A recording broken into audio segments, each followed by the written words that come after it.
Hello friends, आज हम लोग बात करेंगे कोशिका विज्ञान के सीरीज 2 के बारे में, जिसमें हम आप लोगों के लिए लाए हैं बहुत सारे ऑब्जेक्टिव क्वेश्चंस जो कि एग्जाम के दृष्टिकोण से बहुत ही इंपॉर्टेंट है। आप इसको अगर अच्छे से रीड करते हैं तो बहुत सारे क्वेश्चंस ऐसे हैं जो आपको एग्जाम में मिल जाएंगे।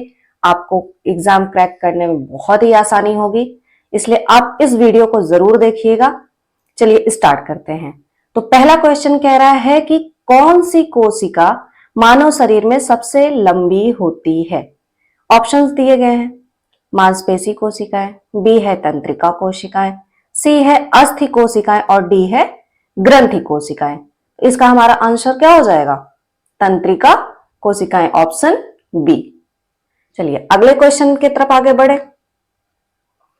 अगला क्वेश्चन कह रहा है कि किस ऊतक में रक्त ऊतक भी शामिल है।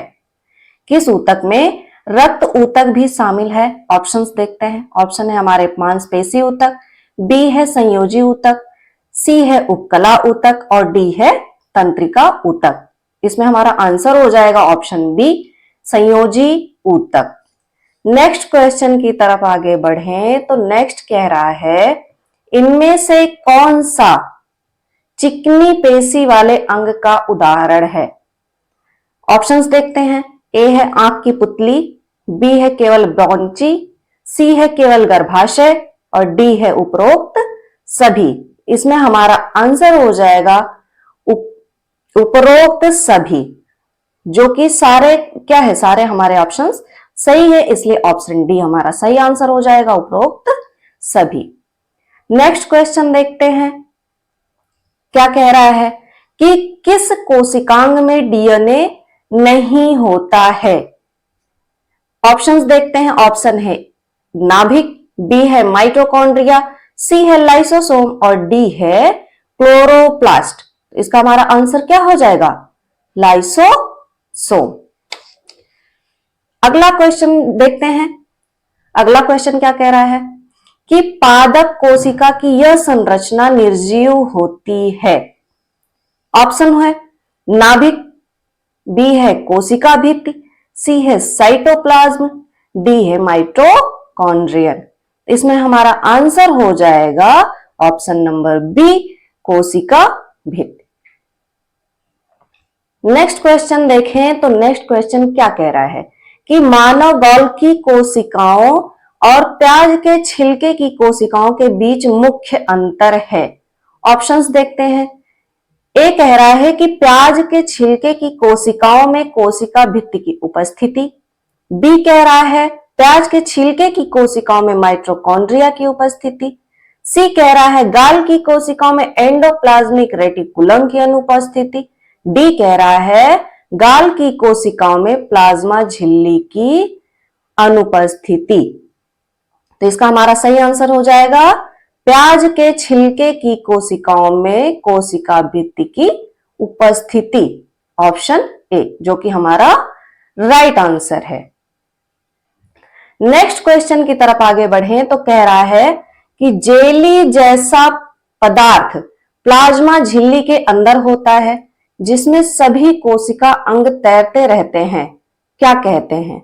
ऑप्शन है साइटोप्लाज्म, बी है टोनोप्लाज्म, सी है कैरियोप्लाज्म और डी है सेल सैप। इसका हमारा सही आंसर हो जाएगा ऑप्शन ए, साइटोप्लाज्म। अगले क्वेश्चन की तरफ आगे बढ़ें तो कह रहा है कि अणुओं के लिए प्राथमिक पैकेजिंग क्षेत्र के रूप में कार्य करने वाला अंगक जिसे पूरे कोशिका में वितरित किया जाएगा। ऑप्शंस है। ए है रिक्तिका, बी है प्लास्टिड्स, सी है माइटोकॉन्ड्रिया और डी है गोल्जी उपकरण। इसका हमारा राइट आंसर हो जाएगा ऑप्शन डी, गोल्जी उपकरण। अगले क्वेश्चन में देखिए क्या पूछा गया है। अगला क्वेश्चन कह रहा है जंतु कोशिकाएं आपस में जुड़ी होती हैं। जंतु कोशिकाएं आपस में किसके द्वारा जुड़ी होती हैं? तो हमारा ऑप्शंस दिया गया है। ऑप्शन ए है प्लाज्मा झिल्ली, बी है कोशिका भित्ति, सी है डेस्मोसोम और डी है प्लाज्मोडेस्मेटा। इसमें हमारा आंसर हो जाएगा डेस्मोसोम। नेक्स्ट क्वेश्चन में आगे बढ़े तो नेक्स्ट कह रहा है कि कोशिका सिद्धांत लागू नहीं होता है। ऑप्शंस देखते हैं। ए है कवक, बी है शैवाल, सी है वायरस और डी है सूक्ष्म जीव। इसमें हमारा आंसर हो जाएगा ऑप्शन सी, वायरस। चलिए आगे बढ़ते हैं। तो अगला क्वेश्चन हमारा कह रहा है कि निम्नलिखित में से कौन ग्लूकोज के संश्लेषण की प्रक्रिया है। ऑप्शंस है। ए है पवित्रीकरण, बी है ग्लाइकोलाइसिस, सी है ग्लूकोनियोजेनेसिस और डी है नियोजेनेसिस। तो हमारा ये क्वेश्चन में ही दिया गया ग्लूकोज के संश्लेषण, तो ग्लूकोज मतलब ग्लूकोनियोजेनेसिस। तो इसका हमारा ऑप्शन हो जाएगा ऑप्शन सी, यही हमारा राइट आंसर हो जाएगा।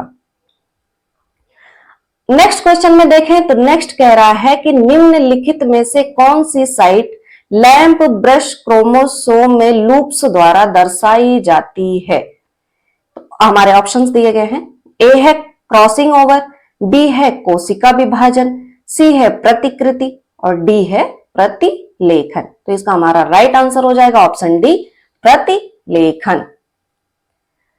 अगले क्वेश्चन में देखें तो अगला क्वेश्चन कह रहा है न्यूरॉन का निम्नलिखित में से कौन सा भाग अन्य न्यूरॉन से जानकारी प्राप्त करता है।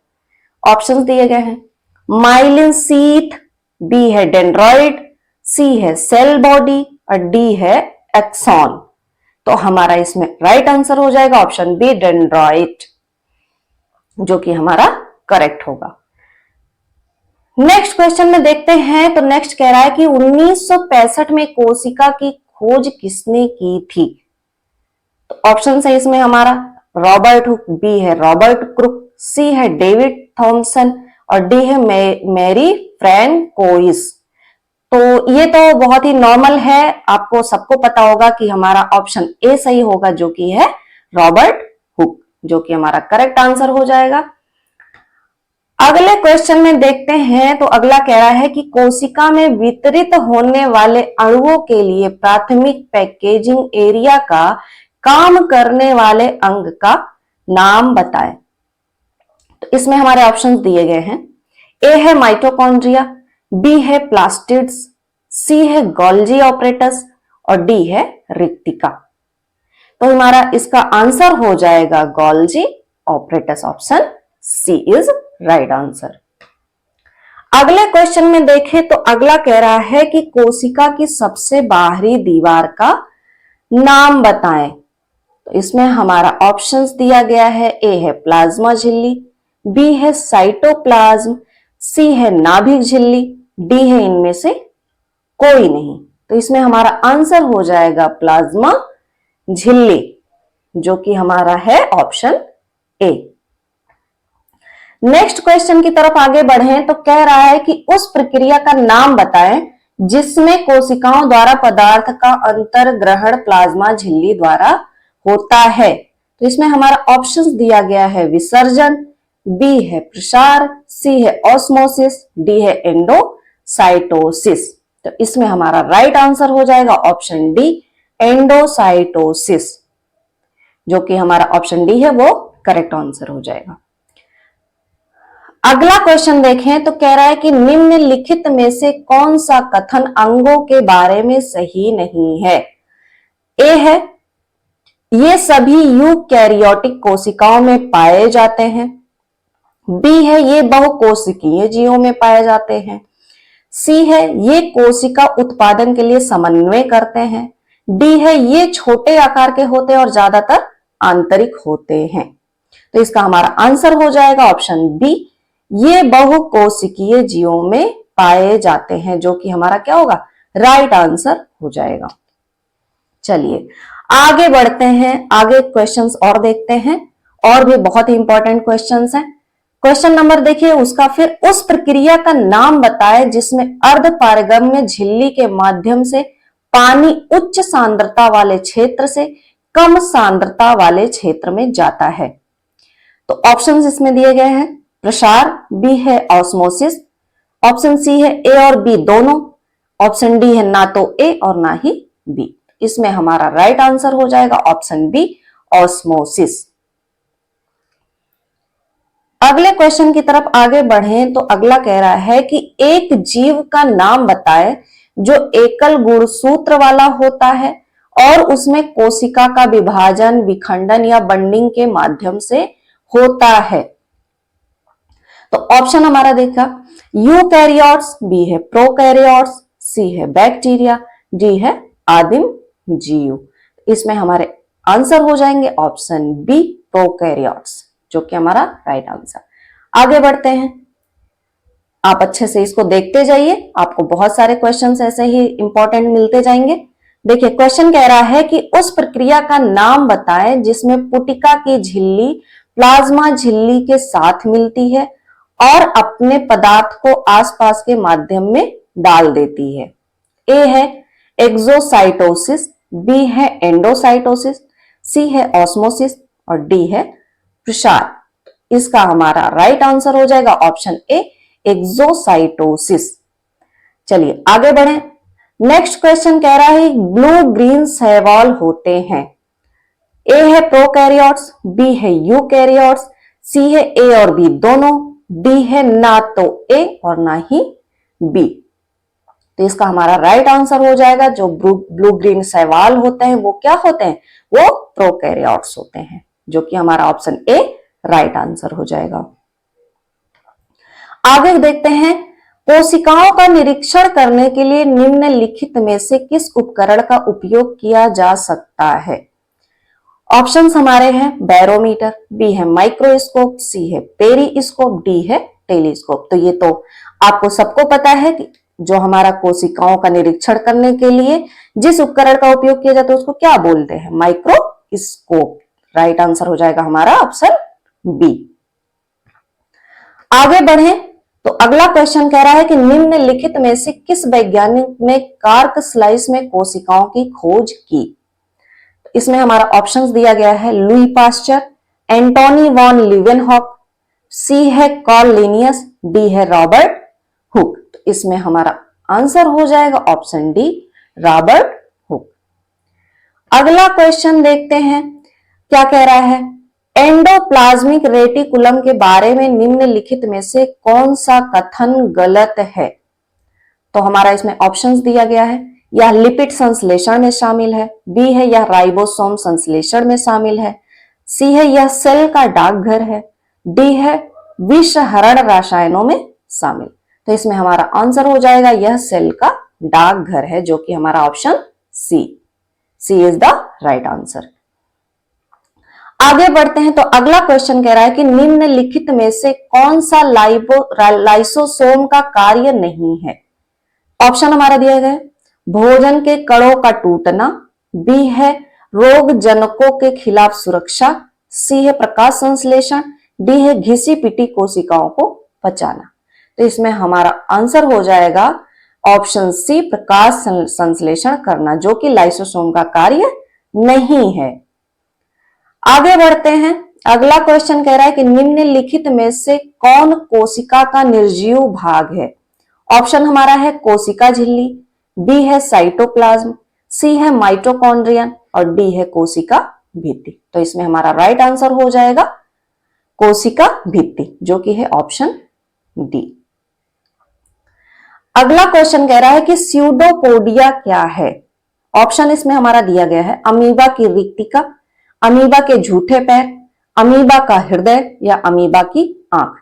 तो इसमें हमारा जो राइट आंसर हो जाएगा ऑप्शन बी अमीबा के झूठे पैर। अगला क्वेश्चन कह रहा है कि यदि आपके पिता की आंखें भूरी हैं तो आपकी आंखें भूरी हो सकती हैं। अगर आपकी मां के बाल घुंघराले हैं तो आपके भी बाल घुंघराले हो सकते हैं। इन विशेषताओं का स्थानांतरण किसके कारण होता है। क्या ऐसा हमारा होता है कि जिससे इन सब का स्थानांतरण एक जनरेशन से दूसरे जनरेशन में हो जाता है। तो हमारा ऑप्शन है इसमें दिया गया माइटोकॉन्ड्रिया, बी है लाइसोसोम, सी है क्लोरोप्लास्ट, डी है गुणसूत्र। तो इसमें हमारा राइट आंसर हो जाएगा गुणसूत्र, ऑप्शन डी। अगला क्वेश्चन कह रहा है कि निम्नलिखित में से कौन कोशिका सिद्धांत का अभिधारणा नहीं है। इसमें हमारे ऑप्शंस हैं कोशिका जीवन की मूल इकाई है। सभी कोशिकाएं पहले से मौजूद कोशिकाओं से विकसित होती हैं। सी कह रहा है सभी जीवित कोशिकाओं में कोशिका भित्ति होती है। डी है सभी जीवित जीव कोशिकाओं से बने होते हैं। तो इसमें हमारा क्वेश्चन क्या पूछा है उसको ध्यान से देखिए कि कह रहा है कि कोशिका सिद्धांत की अभिधारणा नहीं है। तो इसमें हमारा राइट आंसर हो जाएगा ऑप्शन सी। सभी जीवित कोशिकाओं में कोशिका भित्ति होती है ऐसा कोई जरूरी नहीं है। तो ये हमारा कोशिका सिद्धांत की अभिधारणा नहीं है। तो इसमें हमारा राइट आंसर हो जाएगा ऑप्शन सी।